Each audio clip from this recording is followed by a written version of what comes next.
જય શ્રી કૃષ્ણ ફ્રેન્ડ્સ, આજે આપણે સાઉથ ઇન્ડિયાની એક નવી વાયરલ ફ્યુઝન ઇડલી બનાવશું. આનો લુક જુઓ ફ્રેન્ડ્સ, એકદમ ટેસ્ટી. રેગ્યુલર ઇડલીને ભૂલી જશો. આમાં તમને સંભાર કે ચટણી કશાની જરૂર નહીં પડે. ખાવાની એટલી મજા આવે છે કે ભૂખ નહીં લાગી હોય તો પણ એમ થાય કે ખાતા રહીએ. અને બનાવવાનું બહુ ઇઝી છે. સો બનાવવાનું શરૂ કરીએ. એક પેનમાં તેલ ગરમ કરીએ. તેલ ગરમ થાય એટલે બારીક કાપેલો કાંદો લઈશું. કાંદાને સોટે કરીએ. જ્યાં સુધી સોફ્ટ ન થાય ત્યાં સુધી કાંદાને આપણે સોટે કરવાનો છે. ખાવાની મજા આવી જાય એ ટાઈપનું છે. એક રિક્વેસ્ટ છે ફ્રેન્ડ્સ, જો તમે ચેનલ સબસ્ક્રાઈબ ન કરી હોય તો પ્લીઝ સબસ્ક્રાઈબ કરજો ને સબસ્ક્રાઈબ કર્યા પછી બાજુમાં બેલની સાઇન છે એના ઉપર ક્લિક કરજો. હવે અહીંયા કાંદો સોફ્ટ થઈ ગયો છે એટલે આપણે કેપ્સિકમ એડ કરશું. મેં અહીંયા ત્રણેય કલરના કેપ્સિકમ પાપા કપ લીધા છે અને તમે એક મોટું ગ્રીન કેપ્સિકમ લેશો ખાલી તો પણ ચાલશે. આ મારી પાસે હતા એટલે લીધા.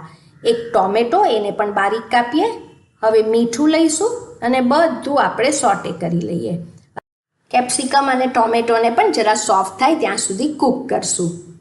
ફ્રેન્ડ્સ, તમે સ્ટેપ બાય સ્ટેપ ફોલો કરો, એકદમ ઝટપટ પતી જાય છે ને રિઝલ્ટ તો એટલું બેસ્ટ આવશે કે ખાવાની મજા આવી જાય. એમ થાય કે વધે તો બીજે દિવસે પણ ખાઈએ. હવે જ્યાં સુધી આ કેપ્સિકમ સોફ્ટ થાય છે એ દરમિયાન આપણે એક પ્યુરી બનાવીએ. સો ગેસની ફ્લેમ ધીમી કરીને પ્યુરી બનાવીએ. મિક્સર ગ્રાઇન્ડરમાં લઈશું ટામેટા, પનીર ફક્ત પા કપ લીધું છે જેનાથી થીક અને ક્રીમી ગ્રેવી બનશે. અને હવે આને આપણે સ્મૂથ બ્લેન્ડ કરી દઈએ. સો અહીંયા સ્મૂથ ફાઇન ક્રીમી પ્યુરી તૈયાર છે.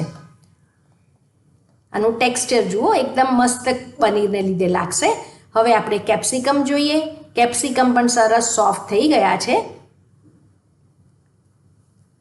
હવે આ ટાઈમે આપણે અંદર એડ કરશું જે બનાવેલી પ્યુરી છે એ અંદર એડ કરીએ.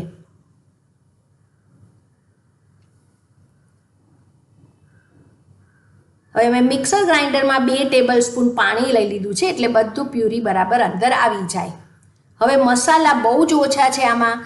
ફક્ત 2 ચપટી હળદર લઈશું.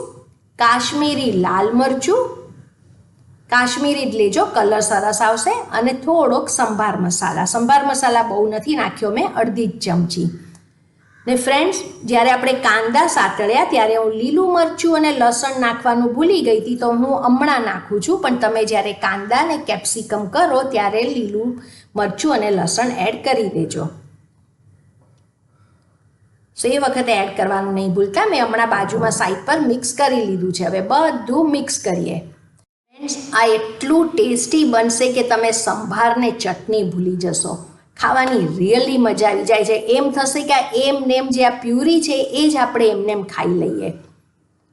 હવે આપણે એમાં થોડી કોથમીર ભભરાવીએ અને લઈશું ફક્ત પા કપ આપણે ગરમ પાણી એડ કરશું. ગરમ પાણી એડ કરીને એકવાર પાછું મિક્સ કરી લઈએ અને ટેસ્ટ કરી લેવાનું. અને જો તમને તમારા ટેસ્ટ પ્રમાણે કંઈ અંદર એડ કરવું હોય તો કરી શકો છો. એકદમ ફ્લેવરફુલ, ટેસ્ટી, આ એમનેમ તમને ખાવાનું મન થશે. હવે આપણે આને કવર કરીને 2 થી 3 મિનિટ કૂક કરશું. અને થોડી વારે અડધી મિનિટે ફ્રેન્ડ્સ વચ્ચે હલાવતા રહેજો એટલે ચીટકી ન જાય. સો અહીંયા 2-3 મિનિટ થઈ જાય એટલે આપણે ખોલીને જોઈએ અને તમે જોશો ગ્રેવી થોડી થીક થઈ ગઈ છે. ફ્રેન્ડ્સ, આપણે ગ્રેવી બહુ બનાવી છે એટલે તમને જોઈએ તો આમાંથી અડધી ગ્રેવી બહાર કાઢવાની અને ઇડલી સેટ કરવાની ને બીજી અડધીમાં તમે પાછી ઇડલી સેટ કરી શકો છો. અને થીક પણ સરસ થઈ ગયું છે. હવે આપણે આના ઉપર ઇડલીનું બેટર સેટ કરવાનું છે. ને ઇડલીનું બેટર બહુ ઢીલું નહીં કરી કાઢતા, નહીં તો સ્પ્રેડ થઈ જશે અંદર. હવે આ પ્રમાણે આપણે સેટ કરશું. હું હમણાં આના ઉપર 4 મૂકી રહી છું. અને થોડું થીક લેયર રાખજો એટલે સરસ જાડી ઇડલી થશે.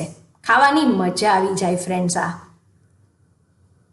હવે આ રીતે આપણે ઇડલી સેટ કર્યા પછી હવે એને આપણે કવર કરીને પાછું 5 થી 6 મિનિટ કૂક કરવાનું છે.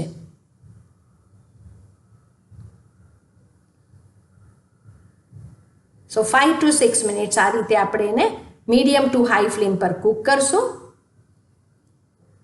5-6 મિનિટ થઈ જાય એટલે ખોલીએ ને હવે તમે જોશો કે ઈડલી સરસ સેટ થઈ ગઈ છે, ને ન થઈ હોય તો અડધી મિનિટ પાછું કરજો. ફાઇન રીતે સેટ થઈ ગઈ છે. તો આપણે આ વેસલ બાજુ પર સંભાળીને ઉતારીને હવે આપણે વઘાર કરશું. હવે વઘાર માટે લઈએ છીએ તેલ. તેલ ગરમ થાય એટલે રાઈ, લીમડો અને 2-3 લાલ મરચાં.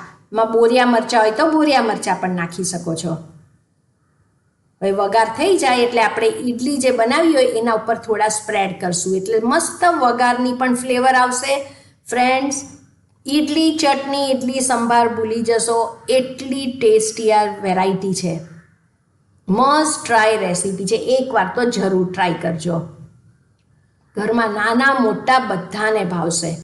હવે વઘાર આ રીતે સ્પ્રેડ કરીને હવે ઉપર લઈશું થોડી કોથમીર અને ગ્રેટેડ ચીઝ. ચીઝથી ખાલી આનો શો સારો આવશે ને બાળકોને પણ ગમશે, પણ આ ચીઝ ઓપ્શનલ છે, નાખવી હોય તો જ નાખજો, પણ ખાવાની મજા આવી જાય છે ફ્રેન્ડ્સ. જોઈને જ ખાવાનું મન થઈ જશે. હવે આપણે પ્લેટ કરીએ અને ઇઝીલી તમે જુઓ કે ગ્રેવીની સાથે નીકળી આવે છે. ઈડલી ચટણી, ઈડલી સંભાર તો બહુ ખાધા હશે, હવે આ ટ્રાય કરી જુઓ. અને આપણે ઈડલી જરા થોડી આ જાડી બનાવીએ છીએ એટલે મસ્ત ફૂલફિલ છે, ઇરેઝિસ્ટેબલ. હવે હું તમને તોડીને બતાવું ફ્રેન્ડ્સ. એક બાઈટ એન્જોય કરશો તમે. આ ઠંડી ખાઓ કે ગરમ ખાઓ, એકદમ ફ્લેવરફુલ. આને ઈડલી શકસુકા કહે છે. અને આ સેમ રેસીપી તમને વિધાઉટ પનીર જોવી હોય તો નીચે કમેન્ટ સેક્શનમાં કહેજો. એ પણ બહુ જ મસ્ત લાગે છે, પનીર વગર બને છે. હવે મારાથી તો રહેવાતું નથી, હું આ આખી પહેલાં ખાઈ લઈશ. સો તમે પણ બનાવો. રેસીપી ગમી હોય તો નીચે કમેન્ટ સેક્શનમાં કહેજો રેસીપી કેવી લાગી. તમારી કમેન્ટ મારે માટે બહુ જ ઇમ્પોર્ટન્ટ છે. Thank you for watching.